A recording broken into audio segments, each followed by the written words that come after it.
আসসালামু আলাইকুম কাকা, ভালো আছেন? ভালো আছো? আলহামদুলিল্লাহ। তা আপনার খামারে কি কি আছে আপাতত? এর আগে একবার আসছিলাম, দেখছিলাম বেশ গরু আছে, ছাগল আছে। এখন আপনার খামারে ছাগল কয়টি আছে? এখন আছে প্রায় 20টা। যাক আলহামদুলিল্লাহ, আগের থেকে তো বাড়ছে। পাশাপাশি আপনি মনে হয় কবুতরও পালন করতেছেন, দেখা যাচ্ছে যে কবুতর খুব আছে।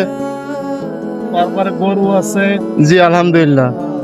এরপরে মাছ আছে, এরপরে ইরিধানের চাষ করতেছি। তারপরে আম আম গাছ হচ্ছে, বিভিন্ন কিছু আর কি। আমি শুরু করছি, এখন আমি এটা একটা উদ্যোগতা হতে চাচ্ছি। জি আমি এইটারে একটা বাণিজ্যিক হিসেবে আমি এই খামারটা করার পরিকল্পনা করছি। জি আমি তো অসুস্থ মানুষ, হ্যাঁ, আমি স্বাভাবিক ভাবে চলাফেরা করতে পারি না, আমার হুইল চেয়ারে চলাফেরা করা লাগে। জি যার কারণে আমার এই খামার বা এই প্রকল্পটা করাটা একটু ডিফিকাল্ট, একটু কঠিন হয়ে যাচ্ছে।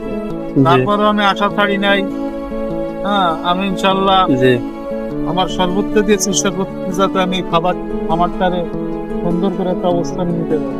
জি কাকা তিনি এত অসুস্থ থাকা সত্ত্বেও তিনি কিন্তু হুইল চেয়ারে চলাফেরা করে। তার মাজার নিচ থেকে কোনো বল শক্তি নেই, শুধু এই হুইল চেয়ারেই তিনি চলাচলতি করে, তাও একজনের সহযোগিতা ছাড়া। তিনি অন্য স্থান থেকে আরেক স্থানে যাইতে পারে না কারো সহযোগিতা ছাড়া। তার সত্ত্বেও তিনি একজন ভালো উদ্যোক্তা হয়েছে। তার এই ঘেরটা আছে প্রায় 7 বিঘে নিয়ে, পাশাপাশি ইনি এখানে প্রচুর সবজি চাষ করে। আপনার মরিচ, পরে যেসব ধরনের শাকসবজি আছে সবই আছে। আবার এখানে দেখেন ইরি ধানও চাষ করছে। এবার কতটুকু জমিতে ইরি ধান লাগাইছিলেন কাকা? প্রায় আড়াই বিঘা 3 বিঘে। এবার 2.5 বিঘা জমিতে তিনি ইরি ধান চাষ করছেন এবং ইরি ধানের ফলনটা আলহামদুলিল্লাহ অনেক ভালো আসছে, চিটা কম। এবং আপনি আশা করতেছেন বিঘা বইতে কত শলি ধান? আমি তো প্রায় 10-12 শলি করাতে হবে। প্রায় আশাবাদী 10-12 শলি হবে বিঘা বইতে আর কি। প্রায় 30 শলি ধান হবে। প্রায় 30 শলি ধান হবে আপনার 2.5 বিঘেতে। তারপরে পাশাপাশি তার বড় একটা শেড আছে। এই জায়গায় প্রায় 6-7টা গরু থাকে, খুবই বড় বড় জাতের গরু। আপনাদেরকে আমি জুম করে দেখাই, দেখেন ওই জায়গা খুব উন্নত জাতের একটা আপনার জার্সি গরু আছে।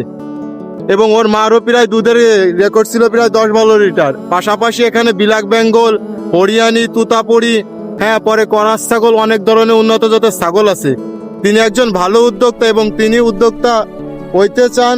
সবাই ওই কাকার জন্য দোয়া করবেন যেন তিনি আরো বড় উদ্যোক্তা হইতে পারেন এবং তার খামারের জন্য আল্লাহ পাক রব্বুল আলামিন বারাকা দান করে। অবশ্যই কাকার জন্য সবাই দোয়া করবেন।